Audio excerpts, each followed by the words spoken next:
9ನೇ ತರಗತಿಯ ಮೊದಲ ಪಾಠವಾಗಿರುವಂತಹ ಪ್ರಜಾನಿಷ್ಠೆ ಅನ್ನೋ ಒಂದು ಪಾಠ ಇದೆ.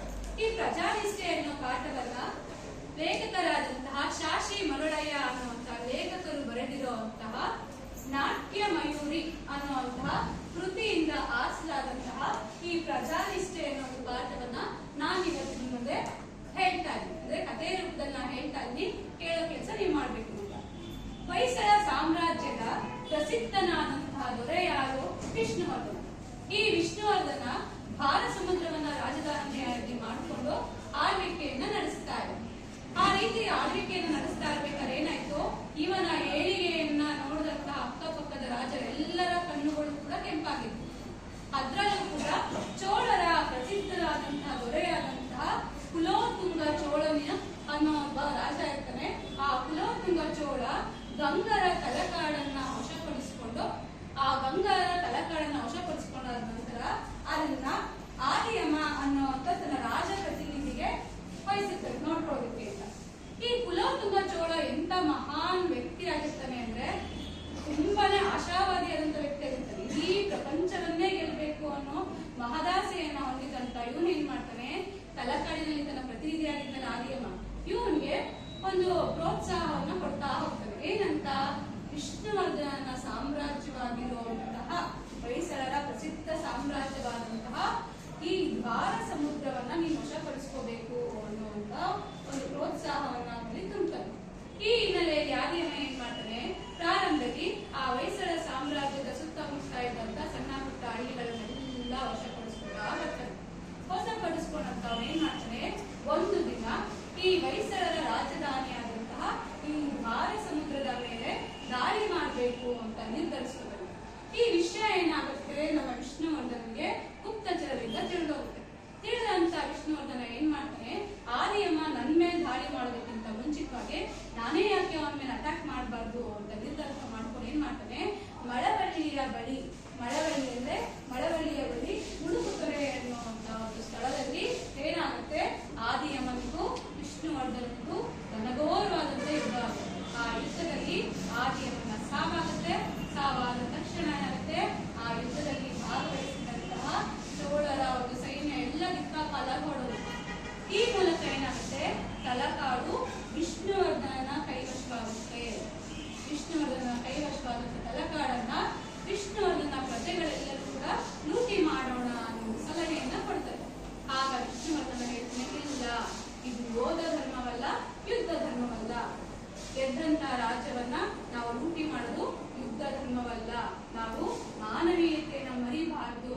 ಅಷ್ಟೇ ಅಲ್ಲದೆ ಸೋತಂತಹ ರಾಜ್ಯದ ಪ್ರಜೆಗಳ ಜೊತೆಗೆ ನಾವು ಒಳ್ಳೆ ರೀತಿಯಲ್ಲಿ ನಡ್ಕೊಳ್ಳೋದೇ ಒಬ್ಬ ಯೋಧನ ಧರ್ಮ, ಅದೇ ಒಬ್ಬ ದೊರೆಯ ಧರ್ಮ ಅಂತ ಏನ್ ಮಾಡ್ತಾನೆ, ಆ ಊರಲ್ಲಿ ಕೆಲವು ಕಾಲ ನೆಲೆಸಿದ್ದು ಆ ತಲಕಾಡಿನ ಜನರ ಏನ್ ಭಯ ಇರುತ್ತೋ ಆ ಭಯವನ್ನೆಲ್ಲ ದೂರ ಮಾಡೋದ್ರ ಮೂಲಕವಾಗಿ ತಲಕಾಡು ಕೊಂಡ ದೇವ ಅನ್ನುವಂತ ಹೆಗ್ಗಳಿಕೆಗೆ ವಿಷ್ಣುವರ್ಧನ ಪಾತ್ರನಾಗ್ತಾರೆ. ಆಯ್ತಾ?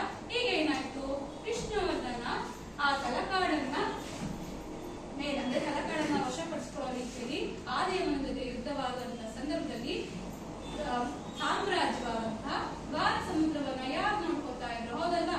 ರಾಜ ಇಲ್ಲ ಅಂದ ತಕ್ಷಣ ರಾಜ್ಯದ ಮೇಲೆ ಏನಾಗುತ್ತೆ, ಬೇರೆಯವರ ಒಂದು ದಾಳಿ ಉಂಟಾಗೋ ಸಾಧ್ಯತೆ ಇರುತ್ತೆ.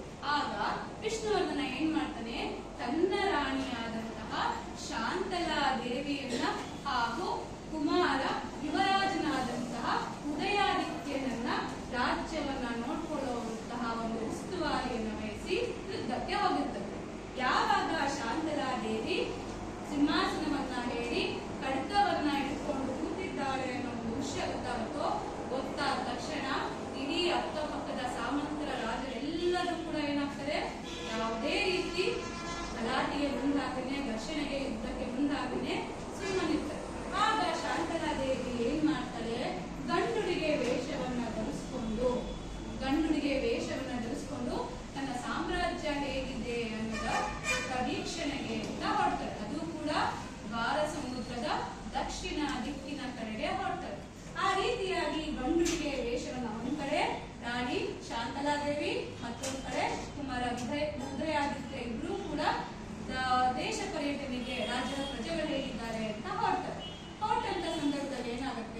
ಇಟ್ಬಿಡ್ತಾರೆ. ನೋಡಪ್ಪ, ನಿನ್ನ ಪೂರ್ವಜರು ನಿನ್ಗೋಸ್ಕರ ಇಟ್ಟಂತಹ ಒಂದು ಇದು ನಿನಗೆ ಸೇರಿದ್ದು, ತಗೋ ಅಂತ ಇಟ್ಬಿಟ್ಟು ಹೊರಡ್ತಾನೆ. ಆದ್ರೆ ವೀರಣ್ಣ ಏನ್ ಮಾಡ್ತಾನೆ, ನಾನು ಹೊಲವನ್ನ ಮಾಡಿ 3 ವರ್ಷ ಆಗೋಗಿದೆ, ಆ ಹೊಲದಲ್ಲಿ ಏನೇ ಸಿಕ್ಕಿದ್ರು ಕೂಡ ಅದು ಈರಣ್ಣನಿಗೆ ಸೇರ್ಬೇಕು ಹೊರತು ನನಗೆ ಸೇರೋ ಆಗಿಲ್ಲ.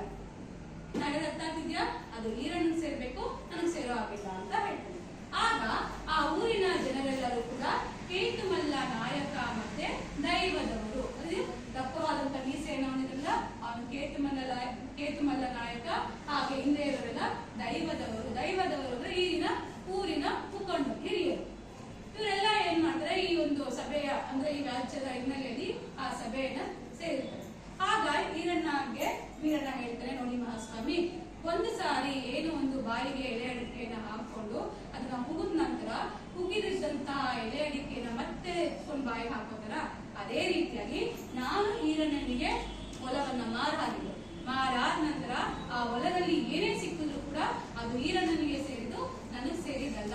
ಹೇಗಾದ್ರೂ ಮಾಡಿ ಈ ಹೊನ್ನನ್ನ ಈರಣ್ಣನಿಗೆ ಒಪ್ಪಿಸಿ ಅಂತ ವೀರಣ್ಣನ ರಾಜ್ಯ ಆ ರೀತಿ ಆದ್ರೆ, ಈ ಕಡೆ ಈರಣ್ಣ ಆ ಹೊಲವನ್ನ ಮಾರ್ಬೇಕಾದ್ರೆ ಆ ಹೊಲದಲ್ಲಿ ಕೊಪ್ಪರಿಗೆ ಹೊಂದಿದೆ ಅಂತ ಅವನಿಗೆ ಗೊತ್ತಿತ್ತ. ನಾನು ಹೊಲದ ಮಣ್ಣಿಗೆ ಮಾತ್ರ ಹಣವನ್ನ ಕೊಟ್ಟಿದ್ದೀನಿ ಹೊರತು ಆ ಹೊಲದಲ್ಲಿ ಇರೋಂತಹ ಆ ಕೊಪ್ಪರಿಗೆ ಹಣವನ್ನ ಕೊಟ್ಟಿಲ್ಲ. ಆದ್ರಿಂದ ಈ ಕೊಪ್ಪರಿಗೆ ಹಣ ನನ್ಗೂ ಬೇಡ ಅಂತ ಇವರು. ಈ ರೀತಿ ಇಬ್ಬರು ಕೂಡ ಒಪ್ಕೊಳ್ಳದೆ ಇದ್ದಾಗ ಈ ಕೇತುಮಲ್ಲ ನಾಯಕ ಮತ್ತೆ ದೈವದವರು ಸೇರ್ಕೊಂಡು ಏನ್ ಮಾಡ್ತಾರೆ, ಈ ಕೊಪ್ಪರಿಗೆ ಹಣವನ್ನ ನಾವು ರಾಜ್ಯದ ದೊರೆಯಾಗಿರುವಂತಹ ವಿಷ್ಣುವರ್ಧನನಿಗೆ ಒಪ್ಪಿಸ್ಕೊಡೋಣ ಅಂತ ತೀರ್ಮಾನಿಸ್ತಾರೆ. ಆ ರೀತಿಯಾಗಿ ಒಂದು ತೀರ್ಮಾನಕ್ಕೆ ಬಂದಾಗ ಮರೆಯಲ್ಲಿ ನಿಂತಿದ್ದಂತಹ ಶಾಂತಲಾ ದೇವಿ, ಗಂಡುಡಿ ಹಾಕೊಂಡಿರ್ತಾಳಲ್ಲ ಅವಳು ಮುಂದೆ ಬರ್ತಾರೆ. ಮುಂದೆ ಬಂದಂತಹ ಶಾಂತಲಾ ದೇವಿ ಏನ್ ಮಾಡ್ತಾರೆ, ಹೇಳ್ತಾರೆ, ಈ ಒಂದು ನಿಮಗ್ ಸೇರಿದ್ದು, ಇದನ್ನ ರಾಜನಾದಂತ ವಿಷ್ಣುವರ್ಧನಿಗೆ ಹೇಗೆ ಕೊಡೋದಕ್ಕೆ ಸಾಧ್ಯ ಅಂತ ಹೇಳಿದಾಗ, ಇದು ಪ್ರಜೆಗಳ ಹೊನ್ನು, ಇದು ಪ್ರಜೆಗಳಿಗೆ ಸೇರಿದ್ದು, ನಿಮ್ಮ ರಾಜ ಕಷ್ಟಪಟ್ಟು ದುಡ್ದಿದ್ದಾನ ಇಲ್ಲ ಅಲ್ವಾ ಅಂತ ಹೇಳಿದಾಗ, ಪ್ರಜೆಗಳೆಲ್ಲರೂ ಕೂಡ ರಾಜನ ಮಕ್ಕಳ ಒಂದು ಆದಾಯ ಯಾರಿಗೆ ಸೇರ್ಬೇಕು, ತಂದೆಗೆ ಸೇರ್ಬೇಕು. ಆದ್ರಿಂದ ನಾವು ಇದನ್ನ ರಾಜನಿಗೆ ಒಪ್ಪಿಸ್ತೀವಿ ಅನ್ನೋದು ಅಡ್ಡವನ್ನ ಹೇಳ್ತಾರೆ. ಆಗ ಗಂಡುಡಿಗೆ ವೇಷವನ್ನ ಹಾಕಿದ್ದಂತ ಶಾಂತಲೆ ತನ್ನ ಗಂಡುಡಿಗೆ ವೇಷವನ್ನ ಬಿಚ್ಚಿ ನಿಜ ರೂಪವನ್ನ ತೋರಿದಾಗ ಊರಿನ ಜನರೆಲ್ಲರಿಗೂ ಕೂಡ ಏನಾಗುತ್ತೆ, ತುಂಬಾನೇ ಆಶ್ಚರ್ಯ ಆಗುತ್ತೆ. ಅವರೆಲ್ಲರಿಗೂ ಕೂಡ ಶಾಂತಲಾ ದೇವಿಯನ್ನ ನೋಡಿದಂತ ಖುಷಿ ಆಗುತ್ತೆ.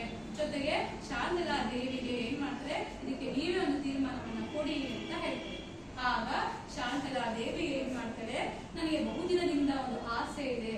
ಏನ್ ಆಸೆ ಇದೆ, ದ್ವಾರ ಸಮುದ್ರದಲ್ಲಿ ನಾನು ಹೊಯ್ಸಳೇಶ್ವರ ಮತ್ತು ಶಾಂತಲೇಶ್ವರ ಅನ್ನುವಂತ ಅವಳಿ ದೇವಾಲಯವನ್ನ ಕಟ್ಟಬೇಕು ಅನ್ನೋದು ಆಸೆ ಇದೆ. ಈ ಅವಳಿ ದೇವಾಲಯದ ನಿರ್ಮಾಣಕ್ಕೆ ಈ ನಿಮ್ಮ ಊರಿನಲ್ಲಿ ಸಿಕ್ಕಿರುವಂತ ಆ ಕೊಪ್ಪರಿಕೆಯ ಹೊನ್ನನ್ನ ಬಳಸ್ಕೋಬಹುದಲ್ವಾ? ಆ ಮೂಲಕವಾಗಿ ಆ ಹಣವನ್ನ ಒಂದು ಕಲೆಯ ಒಂದು ಏನಂತಾರೆ, ಕಲೆಗೆ ಒಂದು ಕೊಡುಗೆಯಾಗಿ ಕೊಡಬಹುದಲ್ಲ ಅನ್ನೋ ಒಂದು ಮಾತನ್ನ ಹೇಳೋದ್ರ ಮೂಲಕ ಆ ಒಂದು ಊರಿನ ಮುಖಂಡನಾಗಿರ್ತಾನಲ್ಲ ಆ ಕೇತುಮಲ್ಲ ನಾಯಕನ ಒಂದು ಹೆಸರಲ್ಲಿ ಒಂದು ಶಿಲಾಶಾಸನವನ್ನ ನಡೆಸುತ್ತಾ ನಾವು ಏನ್ ಮಾಡೋಣ, ಶಾಂತಲೇಶ್ವರ ಮತ್ತೆ ಹೊಯ್ಸಳೇಶ್ವರ ಅನ್ನುವಂತ ಅವಳಿ ದೇಗುಲವನ್ನ ಈ ಒಂದು ದ್ವಾರ ಸಮುದ್ರದಲ್ಲಿ ಕಟ್ಟಿಸುವ ಕೆಲಸವನ್ನ ಮಾಡೋಣ ಅನ್ನೋ ಒಂದು ತೀರ್ಮಾನವನ್ನ ಕೊಡ್ತಾರೆ.